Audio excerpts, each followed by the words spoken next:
everyone, welcome back to my YouTube channel. My name is Babatunde-Ikotun. You probably know me as Bibi Lamour on Facebook, Twitter, on Instagram. I'm a faith and lifestyle blogger, podcaster, YouTuber living in Toronto, Canada, and I'm very excited to be here. I'm glad you're watching my video. But before we go on, just click that subscribe button. Click that subscribe button. Click that subscribe button. Okay, I played too much, I'm sorry. But yeah, this is my vibe. I'm very relaxed. I play. I'm so chill. Like, I'm really chill. But yeah, welcome to my YouTube channel. And today, by the topic, you already know what I'm going to be talking about. Features of a strong relationship. So it doesn't always have to be romantic relationship. It can be friendship. So I might just be interchanging between marriage, relationship, and friendship throughout this video.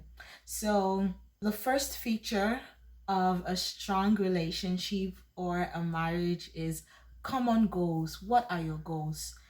I know Pastor Mike Todd told you to reap your list, but I don't know, for me, but what are your goals? What do you aspire to be? Let's say, for example, now my when I was living back in Nigeria, that was when I met my husband, and I knew I was going to be moving to Toronto. So that was on my list of to-dos. So imagine if my husband never wants to move out of Nigeria. He doesn't want to move to Toronto. Like, so what are we doing? Like, why are we in a relationship if my goal is to move abroad and you want to stay in Nigeria? Like, it cannot work. Amos 3:3 says, can two work together except they agree? There has to be some kind of agreement. If I had to change my mind, like, okay, fine, you don't want to move abroad, I'm going to stay in Nigeria or something like that, but you have to have common goals. Like, even career path, like if you're looking to get somewhere in 10 years in your career, and maybe in your career trajectory, you might have to travel a lot before you get to that certain position. Are they okay with you being away? Are they okay being in a long distance? Because that's another angle, right? Being in a long distance relationship. Because not everyone is okay with being in a long distance relationship. And sometimes you already know that you're going to be traveling for a while. You're going to be away for a while. If that goal is not something they vibe with, then it's very shaky. So even the way they spend their time and their money, like their time, how do they spend their time? Like, what are their goals regarding times? Like, if you ask them, okay, what are your next 10-year plans? And I'm not saying you should leave everyone that doesn't have goals for their life, because people are going through processes and all, but like having common goals is like very important. Like, even ministry wise, like for some of us, you already know what you're called to do. Some of us, you're already called to doing something in the body of Christ. Maybe you're going to be a pastor or an evangelist or a teacher or a prophet or an apostle. You already know the ministerial office you're working in for the edification of the body of Christ. And someone else is not really into the ministry life. Maybe their purpose is in the business fair or doing something else, and they're not really into ministry. Like, how would that work out? You know already that your calling is to be a pastor, but your wife is like, not on that. No, the lady you're interested in is saying, nah, I'm not interested in being a pastor's wife, or I'm not about that ministry life. Like, that's another thing. Common goals. Like, you don't want to get together, get married, and you're now getting serious in ministry, and they're like the one seizing your car keys when you have to go to a church program, or just doing really silly things to make your purpose work difficult. Like, so you have to talk about these things. Common goals cannot be, you can't just push that away and say that, oh, my goals don't matter, I love you, I don't care what they say, I'm in love with you, they try to prove. Okay, let's bring you down. I'm so dramatic. I'm glad you guys are seeing this side of me. I'm very dramatic.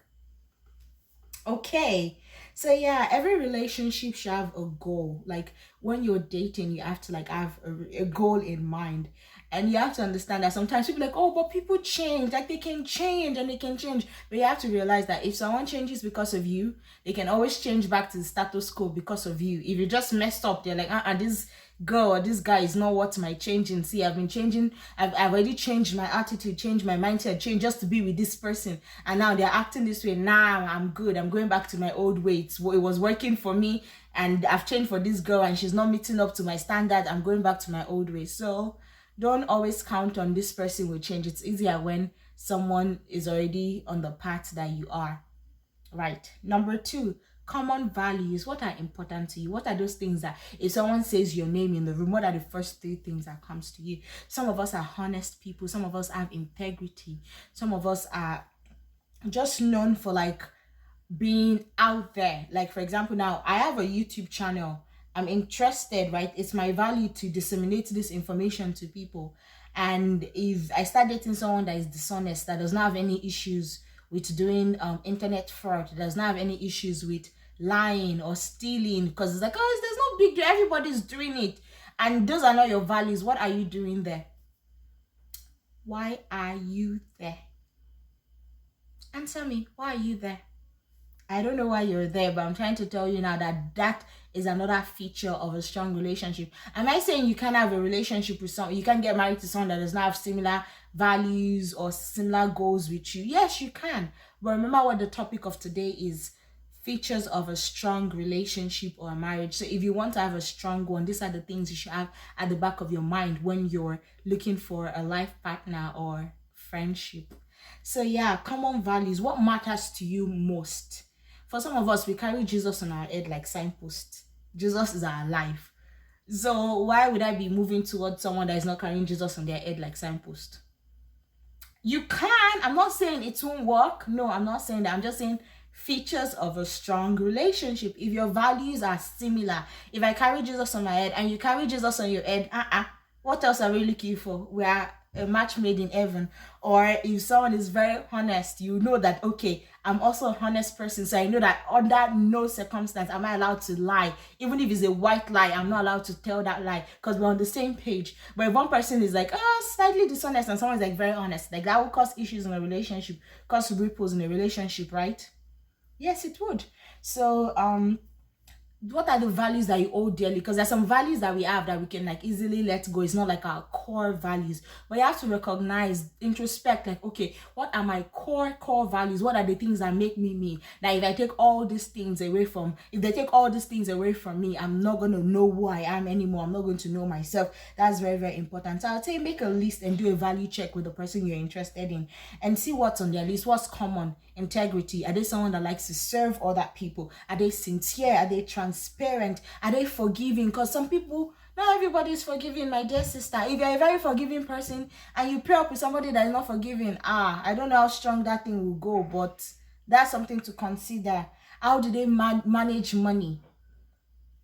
What's the idea about money? Friendship, what kind of friends? Are they kind of friends like, oh, they can be friends with the whole world, and you're not really interested in being friends with like the whole world? You got to talk about those things. Like leadership, like what is the leadership method? Are they controlling or more of the contributing kind of things? Because you have to understand, and I'm not saying one is wrong or right. I mean, some people, they don't mind being in a relationship where one person is domineering and they are submissive. I personally cannot. But then there are other relationships where two people contribute, like the leadership style is, oh, I'm bringing stuff to you and you're listening to me and you're using what I'm saying to help us make good decisions for the family. That's also a thing. And just talk about what both of you's comfort level is with your common values. What can you forgo? What is absolutely important to you that you can never ever throw it away? So yeah, that's another thing. Number 3, common interests. See, the major reason why people drift apart is because they don't have anything that are interested in. One person likes action movie and that person likes romantic comedy.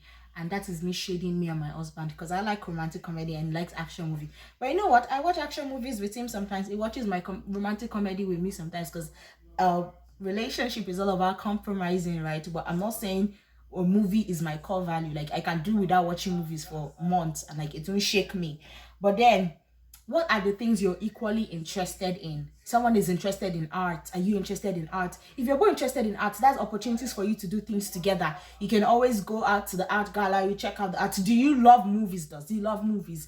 Does she love cooking? Do you love cooking? Or do you love eating? So she can cook as much as you want for you to eat as much, and vice versa. But like common interest, and like we can't underplay, like both of you have to have things that you're interested in. Another thing I would say, like for me now, I'm really, really interested in like ministry, and my husband too is interested in ministry. So that's a common interest. Like we can never get bored doing something in ministry, doing something for God, because that's something we're very, very interested in and passionate about. So it really also helps to connect with each other. If you both naturally interested in something, not like one person is forcing that person to get interested in that thing, then you guys easily merge and like match and can connect doing that activity together. Or you can take a dance class. Do you like working out and things like that? You have to find things that you have in common, that even if you guys are not enjoying your relationship at that point in time, you're like, okay, if we are doing this thing together, we'll actually laugh and have a good time. So you have to find ways that you have to find things that both of you enjoy and things that you enjoy doing and have fun doing, because at the end of the day, when the chips are down, you can only have sexual intercourse so much in a day. This is for the married folks. You have to find things that you're both interested in. So that brings me to the end of this video. Those are 3 features of a strong relationship. So if you're really interested in having a strong relationship or a strong marriage, these are the things you should look for: common values, common goals, common interests. I hope this video has been a blessing to you. Thank you so much for watching. Please like, subscribe, and comment below. Comment below. Don't let me come for you. Okay, I'm joking, I'm not coming for you, but please comment below. Thank you so much for watching this video. I appreciate you. Have a wonderful week. Bye bye.